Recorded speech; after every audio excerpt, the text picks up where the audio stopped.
We will seek you, find you. We will seek you, find you. We will seek you, find you. We will seek you, find you. We will seek you, find you. We will seek you, find you.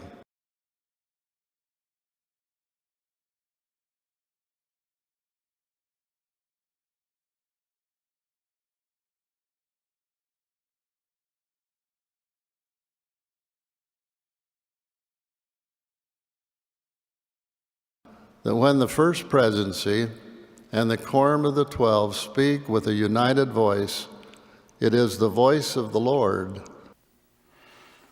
That book which oppresses you must be burned, or you will incur the most serious displeasure. I repeat, I will not burn the book.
Now, to each member of the church I say, keep on the covenant path.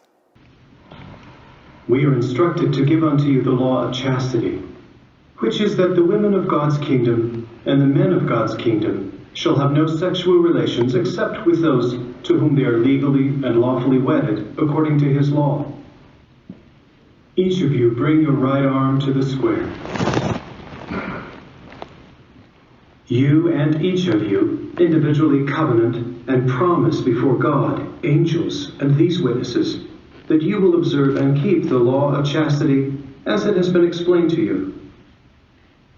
Each of you bow your head and say yes. Yes. Thank you. They go to the temple along with our 11-year-old young women. She would be a second wife. She asked this question: would she be able to have her own house? Or would she have to live with her husband and his first wife? I just told her to trust the Lord. I came to know for myself that Jesus Christ was born of the Virgin Mary, who was a precious and chosen vessel.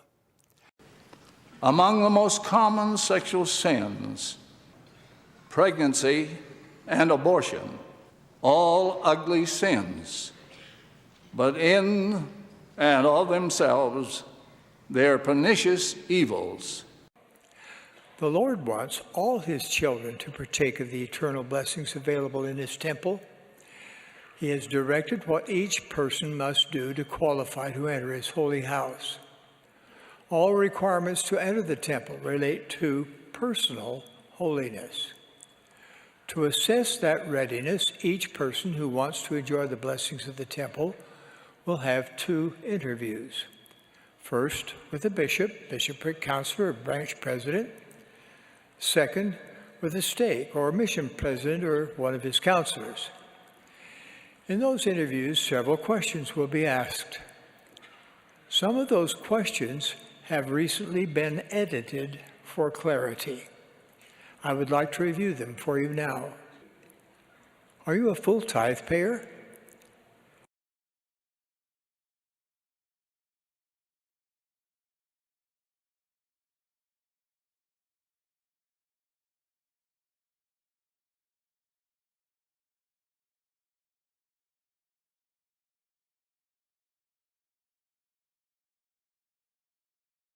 One of our brethren some years ago spoke of the payment of tithing as fire insurance.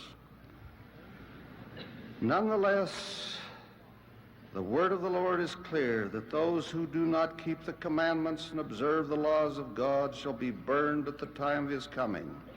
We do not say that all of the saints will be spared and saved from the coming day of desolation. But we do say there is no promise of safety and no promise of security except for those who love the Lord and who are seeking to do all that he commands. It may be, for instance, that nothing except the power of faith and the authority of the priesthood can save individuals and congregations from the atomic holocausts that surely shall be. And so we raise the warning voice and say, take heed, prepare, watch, and be ready. There is no security in any course except the course of obedience and conformity and righteousness. Brethren and sisters, we will now put you under covenant to obey and keep the law of sacrifice. And as Jesus Christ has laid down his life for the redemption of mankind, so we should covenant to sacrifice all that we possess, even our own lives if necessary, in sustaining and defending the kingdom of God. Each of you bring your right arm to the square. You and each of you solemnly covenant and promise before God, angels, and these witnesses at this altar that you will observe and keep the law of sacrifice as contained in the Holy Scriptures as it has been explained to you, Each of you bow your head and say yes. Yes. Thank you.